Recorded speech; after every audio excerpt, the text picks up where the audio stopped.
හැබැයි බැරි වෙලාවත් මම කෙනෙකුට ගැව්වාම පාරක් ගැව්වා දෙවෙනි පාර ගැව්වේ නෑ. මට මොනාරි හිතලා මම ඒක නවත්ත ගත්තා. ඒ තරහා මේ වාව ගත්තා. හැබැයි මම උන්වහන්සේට කියනවා අඳුර මට ටිකක් තරහා ගියා අනවබෝධයෙන් මං ගැව්වේ. බකට් එකට මේතර ඔබ වහන්සේට පාර දෙන්න තරම් මම බකට් එකට බැඳිලානේ. දැනේ මගේ දුර්වලකම දැනනකොට මට හරි ලැජ්ජයි. බලන්න ඔබ වහන්සේ සංඝේ මෙච්චර වටිනා හාමුදුරුවෝ මං. ඔබ වහන්සේට පාර දෙන්න තරම් රුපියල් 20 බකට් එක මට වටිනාකම දීලානේ මං. මොනතරම් මම බැඳිලාද මේ නාම රූප වලට. අනේ හාමුදුරුවෝ මේ තරම් දුර්වලකම ඔබ වහන්සේ මට මේ බකට් එක කඩලා තේරුම් කළා දුන්නා. මට සමාවක් දෙන්න හාමුදුරුවෝ උන්වහන්සේට ගැව්වට කමන්නේ උන්වහන්සේ ඉක්මනට මේක තේරුම් ගත්තා. හරි ශ්‍රේෂ්ඨ ගුණයක්.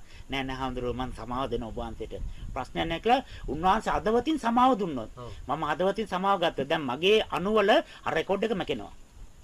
උන්වහන්සේගේ අණුවල තියෙනවානේ. උන්වහන්සේත් අදවතින් සමාව දෙන නෑ. උන්වහන්සේ හරි ශ්‍රේෂ්ඨයි. මම උන්වහන්සේට සමාව දෙන උන්වහන්සේ මේට මම දුක් දෙන්න පරිගන්නේ නැහැ කියලා උන්වහන්සේ තියෙනවා අර දෙකම එකතු වුණාම අර 20 තියෙන එකත් මැකිලා යනවා. අර කවෝසි කර්මයක් වඩපත් වෙන. ඒ හින්දා තමයි ඇවත් දෙසන්න කියලා භාග්‍යතුන් වහන්සේ දේශනා කරන්නේ.